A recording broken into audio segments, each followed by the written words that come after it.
What's up guys, it's your main man Markee, and welcome to another episode of, you guessed it, Am I the Arsehole? In today's first story, OP gets emotionally burnt out.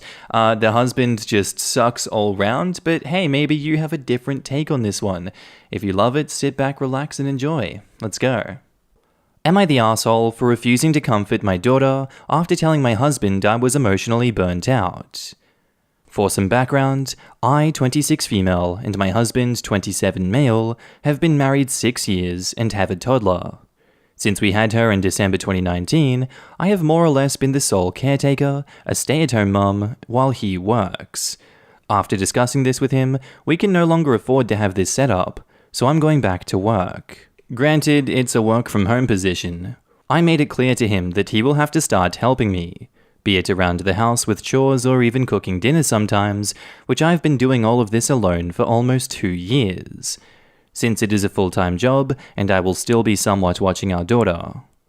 Tonight was like the straw that broke the camel's back. I had cooked dinner and asked him to give our kid a bath so I could relax, finish eating, and have a moment alone. He started the bath, and a few moments later sent me a text, so he wasn't leaving her in the tub alone, if I could come finish her bath, meaning scrub her, rinse, dry, and dress her. I ultimately give in and go finish her bath. When I finally got my turn in the shower, I was told to hurry so that I could put her to bed. He doesn't put her to bed, claiming that she likes me better. So I hurry up, get her in bed, and I am exhausted. She had been sick for the past week, and I have a small cold myself, so I'm trying to go to bed, and he came stumbling in the room with our 2 dogs. When I ask who will take them out in the morning because I didn't want to clean the dog pee out of our carpet, he said, "You'll be cleaning pee out of the carpet either way." I asked him what did he mean by that, and he stormed out of the room to sleep in the couch. I, at that point, hit the bottom of my well and can no longer sleep. I get up and fix daughter a cup of milk I know she will need later in the night. In doing so, I pass him in the living room and he asks me if I'm okay. I tell him no, I was mentally done and burnt out. Unless to sleep, I start cleaning. While I'm cleaning, the toddler wakes up and is whining and demanding I hold her and put her back down. But when I have a meltdown, I can't stand to be touched. Not her fault, I know. So I try. I try and put her back down, but I mentally can't. So she stays up crying. I try to console her, but I just mentally am checked out. Her crying wakes up husband, and he gets pissed because it's now midnight, and he tells me that I'm an asshole and an idiot because I can't take care of her, and he has to be awake for work at 4:30. He tells me not to even bother coming to bed before slamming the door. So am I the asshole for not taking care of my daughter when my husband had to be at work so early? Edit. For those who think it's crazy for me to be touched out or burnt out, there are a handful. We all have different plates. My plate might not be as big as yours. It could also be made differently. You might have a stone dinner plate and I have a foam salad plate. Some days I have a stone plate as well, but some days I have that foam dessert plate. I have PTSD from childhood trauma. I have been formally diagnosed with depression and anxiety. When touched out, I will get physically ill, be it hives, nosebleeds, or even straight up vomiting. I have pushed as far as I can when it comes to comforting my daughter, but I feel like I shouldn't have to make myself ill when her dad is just as capable of comforting our daughter. I'm not saying I want him to take over the moment he comes home, but I would like to be able to shower when I want to eat my food hot, I want to be able to lay down and not feel anything on me but my clothing and blankets. I want time to decompress, even just 20 minutes so that I can mentally get back in a good place to smile and make sure my daughter understands that mum isn't perfect, but I'm trying. These were addressed in our talk. OP has offered the following explanation for why they think they might be the asshole. I didn't take care of my daughter while mentally checked out, which caused my husband to have to wake up and take care of her. Now in the comments, no, not the asshole. I'm sorry that you're going through this. It's not unusual to be burnt out, to be touched out. Your husband needs to give you more support, and you need to renegotiate your home balance. You won't do it at midnight, but find a calm time, get someone to look after your girl, and have a good discussion. This. He couldn't even be bothered to finish bathing their child and has the audacity to act like OP is the Wicked Witch of the West for needing backup with their child during their own mental health crisis. A discussion needs to be had. It is wildly unfair, not the arsehole. Just what is he doing while he was not finishing bathing his daughter? Exactly what I was wondering. He foists several things on OP over the course of the evening, but it's not clear why he couldn't do them himself. OP says, I'm going to try to talk to him tomorrow if he isn't still mad at me.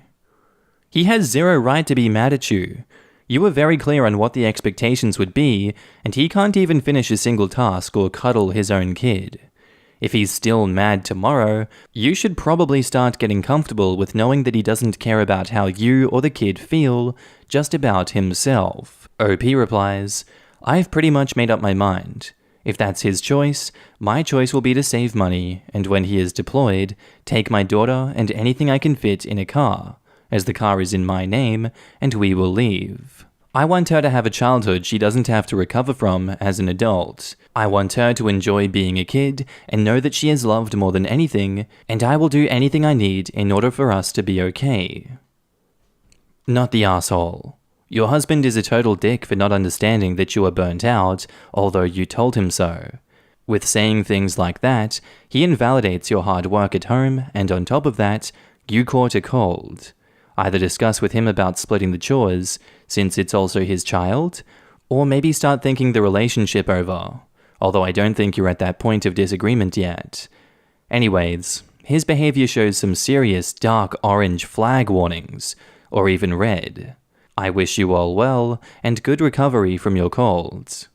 And OP says, thank you. I'm getting better slowly. It's hard to take the time to rest as is, but getting better is good all the same. Not the arsehole OP. Looks like we might be in the category of emotional abuse here. The fact that this is normal behavior is very concerning. I'm not going to tell you what to do, but I think we can all see how this needs to go. And OP says, I'm not going to lie, I've debated leaving before, but he was the breadwinner most of the times when it got so bad, I thought about it. At least with me working, I can start putting money aside in case I do leave. And if I do, I'm taking our daughter with me. And now back up to the post. Thank you everyone for the support. I was so emotionally drained I couldn't even be mad or cry last night / early this morning. I did end up crying a little at the support I found here, and it felt nice knowing that I wasn't alone, and it was people I will probably never meet who came to comfort me. And now to the update. We have talked. He has agreed to both individual and couple therapy. We have a chore chart worked out as well. After our talk, he took our little one into her room to play, and I went to the master bedroom and took a glorious 3-hour nap. Those alone naps, marked as mum alone time, are also on the calendar every week, so he will remember that I need them until I am back to 100%, and I will continue to mark them until they become second nature to him. Our office has been renamed to decompression room, and if one of us is in there, after an hour or so, the other will do a mental health checkup. You also have a place in the living room to display my energy level with the spoon theory. That way, if I fail to properly communicate how I am in terms of burnout, he can see it. He also has a spoon cup so that I can do the same. Our next post is titled, Am I the arsehole for giving my stepson's room to my daughter? I'll try to keep this short. I've been married to my wife for over a year now, have a stepson, 14 male, and a biological daughter, 9 female. When we married, my wife and I agreed that I would sell my house and move into hers because there is more living space. Stepson already had his own room, so my daughter got the extra bedroom, which is smaller than his. It was fine at first, but my daughter has a lot of stuff, and soon it became too small and cramped for her. Stepson also only lives with us part-time, 5 days with us, 9 days with bio-dad, and has a huge room at his dad's. My daughter lives with us full-time, so this is her only room. It seemed to me that the logical thing would be for my daughter to have the larger room since she has more stuff and spends all of her time here. Wife was hesitant at first and felt like my stepson would be upset and felt like he is being pushed aside. But I convinced her that my daughter needed the space more, so she ultimately agreed. We ended up switching rooms this week, freshly painted them, and my wife did some shopping for stepson's new room so he'd feel special. He came home from his dad's, and we surprised him with his new room. He reacted okay, thanked us for the new stuff, and didn't seem upset at first, but now he's been moping and has been cold to all of us. Wife is now regretting our choice and upset at me for convincing her that it would be fine. Am I the asshole? Yeah, I think you should have told him first. Why did he get left out of the discussion this entire time? I get that, some surprises are fun, but being downgraded in a house that you're still invested in, as he apparently is, doesn't feel good. I wouldn't love to be in the stepson's position either, having that just sprung on you, with no indication that was ever going to happen to you. I'd feel pretty terrible if I was that kid. I'm gonna go with you're the asshole for this one. Now in the comments, you're the asshole for not discussing with your stepson first. At least give the kid a heads up. Jesus. That's what I was thinking. He's old enough to have discussed this first. Definitely agree here. My dad once dated a woman who did the same thing to me.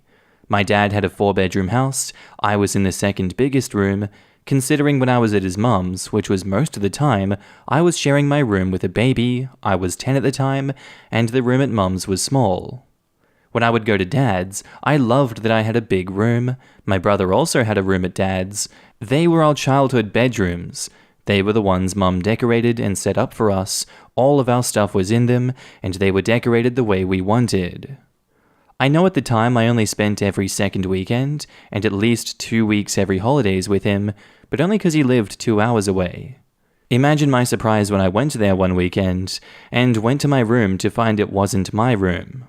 I was devastated. Between visits, his girlfriend decided that her daughter shouldn't have to sleep on the bottom bunk of my bed anymore, and should have her own room. But apparently the smaller spare room wasn't big enough for all her stuff, so she had my dad move me into there. It wasn't big enough for my stuff either, and the girlfriend was always grounding me because her demon child would blame things on me or make up stories about something I supposedly did, and of course, they never believed me. My visits got to the point where I never got to leave the house or my room, and on a Friday night, when he picked me up from my mum before we saw the girlfriend, I would beg to stay with my grandparents, and I would. Thankfully, he didn't stay with that woman for long, because my uncle told him to open his eyes and see the damage he is letting that woman do to his daughter, and I got my room back, but it never felt the same again. You're the asshole. Talk about prioritizing one kid over the other. His whole world is changing. His mum is remarrying, he has a new parent and sibling moving in, he has to go back and forth between houses, and you just completely took away his safe space to give it to your kid. Now you can be certain that he doesn't feel like a part of your family, because when he left for a few days, you took away his room. I feel awful for him. Imagine coming back to that. Surprise! Your room's gone. Your new little stepsister took it. Wow. I feel sick. If you're not ready to parent both kids equally, which it sounds like you're not, please don't move in with this kid. Stepson now probably spends the 9 days at other parents' home, worried about what is happening to his space and things at his other home. Wouldn't be surprised if this leads to a lot of resentment for OP and his stepsister. And now onto the update. It was undoubtedly decided that I was the asshole, and I accept that. Thank you to everyone who gave me feedback and advice on how to mend the situation that I created. My wife and I sat down with my stepson and apologized, admitted that we messed up, and would do what we can to rectify the mistake. I made sure he was aware that it was my idea so he doesn't harbor ill feelings towards his mum. We actually found out that he was more upset than he let on and had cried to his bio dad about it. His dad offered to come pick him up and take him back to his house, but stepson declined and wanted to stay with us for the remainder of his visitation, so he seems to be feeling better now.